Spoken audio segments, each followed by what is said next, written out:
അപ്പോൾ ആ വീഡിയോയിൽ നമ്മളുടെ ഡാറ്റാസ് ആദ്യം തന്നെ നമ്മൾ ആഡ് ചെയ്ത് കൊടുക്കുന്ന സമയത്ത് അവർ നമ്മളോടത്ത് ആ വീഡിയോയിൽ തന്നെ കാണിക്കും ഇതിന് പ്രോബബിലിറ്റി നിങ്ങൾക്ക് കിൻഡർ സോഷ്യലാഗ് കിട്ടാനുള്ള പ്രോബബിലിറ്റി ഉണ്ടെന്ന് കാണിക്കും. അങ്ങനെ ഉണ്ടെന്ന് കാണിക്കുകയാണെങ്കിൽ നിങ്ങളിത് ഓൺലൈനായിട്ട് അപ്ലൈ ചെയ്യുക. പിന്നെ അതിൽ പറഞ്ഞിട്ടുള്ള കാര്യങ്ങൾക്കനുസരിച്ച് അപ്ലൈ ചെയ്ത് കൊടുക്കുക. എനിക്ക് തോന്നുന്നു ഞാൻ അപ്ലൈ ചെയ്തു ഓൾമോസ്റ്റ് ആ മന്ത് തന്നെ എന്നാണോ അപ്ലൈ ചെയ്തിരിക്കുന്നത് ആ മന്ത് തന്നെ എനിക്ക് ഈ കിൻഡർ സോഷ്യലാഗ് വന്നിട്ടുണ്ട്. പിന്നെ അത് ഞാൻ പറഞ്ഞ പോലെ അവർ കാൽക്കുലേറ്റ് ചെയ്തിട്ടുള്ള ഒരു എമൗണ്ടാണ് നമുക്ക് തരിക. അപ്പം ഞാൻ പറഞ്ഞില്ലേ അവർ കാൽക്കുലേറ്റ് ചെയ്യുന്നത് അവരുടെ എന്തോ കാൽക്കുലേഷൻ വെച്ചിട്ടാണ് അവർ കാൽക്കുലേറ്റ് ചെയ്യുന്നത്. നമ്മളുടെ റെൻറ്റ് കാര്യങ്ങൾ എല്ലാം കൂടെ നോക്കിയിട്ടാണ് കേട്ടോ കാൽക്കുലേറ്റ് ചെയ്യുന്നത്. അപ്പോൾ ഞങ്ങൾക്ക് കിട്ടുന്നത് ഇപ്പോൾ 3 പിള്ളേരാണുള്ളത്. അപ്പോൾ 3 പിള്ളേർക്കും കൂടെ 340 യൂറോയാണ് മന്ത്ലി വരുന്നത്. പിന്നെ ഇതിൻ്റെ ഒരു പ്രശ്നം എന്ന് വെച്ച് കഴിഞ്ഞാൽ അത് 6 മാസത്തേക്കാണ് നമ്മൾ ആപ്ലിക്കേഷൻ കൊടുക്കേണ്ടത്. ഇപ്പോൾ 6 മാസം കഴിഞ്ഞിട്ട് നമുക്ക് പിന്നെയും നമ്മൾ അതേ സ്റ്റേജിൽ തന്നെ പോവുകയാണെങ്കിൽ അടുത്ത ആൾക്കും ജോലിയൊന്നും ആയിട്ടില്ല അങ്ങനത്തെ ഒരു സ്റ്റേജിലാണെങ്കിൽ നമുക്കത് പിന്നെയും അപ്ലൈ ചെയ്യാൻ പറ്റും.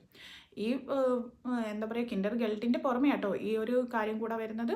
അതിൽ അവർ പറയുന്നുണ്ട് കേട്ടോ 6 മാസം കാലമാണ് ഈ ഒരു ബെനിഫിറ്റ് ഉണ്ടാവുക.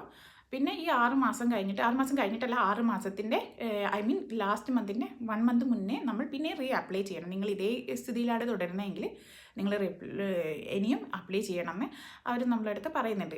ഇല്ലെങ്കിൽ നമ്മൾ പുതുതായിട്ട് പിന്നെ അപ്ലൈ ചെയ്യേണ്ടി വരുമല്ലോ. അപ്പോൾ സെയിം സ്ഥിതിയാണ്. ഒരാൾക്ക് ജോലിയില്ല, അപ്പോൾ ഒരാളെ വീട്ടിൽ വർക്ക് ചെയ്യുന്നുള്ളൂ. അപ്പോൾ നമ്മളുടെ ബാക്കിയുള്ള എല്ലാ കാര്യങ്ങളും ഇങ്ങനെ തന്നെയായിരിക്കുമല്ലോ ഓടുന്നത്. അപ്പോൾ അതുകൊണ്ട് നമുക്ക് അപ്ലൈ ചെയ്യാനുള്ളത് ഒരു 5 മാസമാകുമ്പോൾ നമ്മൾ പിന്നെ അപ്ലൈ ചെയ്തുകൊണ്ടിരിക്കണം.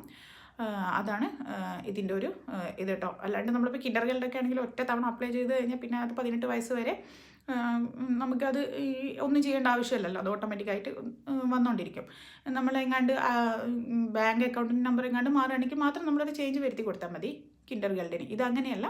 ഇത് നമുക്ക് നമ്മളുടെ ഒരു സ്ഥിതി അനുസരിച്ച് 6 മാസത്തേക്ക് ആണ് അവർ തരുന്നത്. പിന്നത്തെ 6 മാസത്തേക്ക് വേണമെങ്കിൽ നമ്മൾ പിന്നെയും അപ്ലൈ ചെയ്യണം. പിന്നെ അതുപോലെ നമ്മളുടെ ലാസ്റ്റിലുള്ള 6 മാസത്തെയാണ് അവർ എല്ലാ കാര്യങ്ങളും ചോദിക്കുന്നത്. 6 മാസത്തിൻ്റെ രേഖകളൊക്കെ ചോദിക്കുന്നുണ്ട്. ഇപ്പോൾ ഹസ്ബൻഡിൻ്റെ ഒക്കെ സാലറി സ്ലിപ്പും കാര്യങ്ങളും, പിന്നെ നമ്മൾ പേയ്മെൻറ്റ് ഓരോന്ന് ചെയ്തിരിക്കുന്ന ഓരോ കാര്യങ്ങളും, പിന്നെ വീടിൻ്റെ റെൻറ്റിൻ്റെ കാര്യങ്ങൾ, അങ്ങനെ എല്ലാ കാര്യങ്ങളും അതിൽ അപ്ലോഡ് ചെയ്യാൻ പറയുന്നുണ്ട്. അതൊക്കെ പിന്നെ എനിക്ക് അത് എടുത്താൽ തന്നെ മനസ്സിലാവും. ആ ഒരു ഇതിൽ ജോയിൻ ചെയ്യുന്ന സമയത്ത് മനസ്സിലാവും. അതിൻ്റെ ഡീറ്റെയിൽസ് ഞാൻ ഈ ഒരു വീഡിയോയിൽ ഷെയർ ചെയ്തേക്കാം. ഓക്കെ.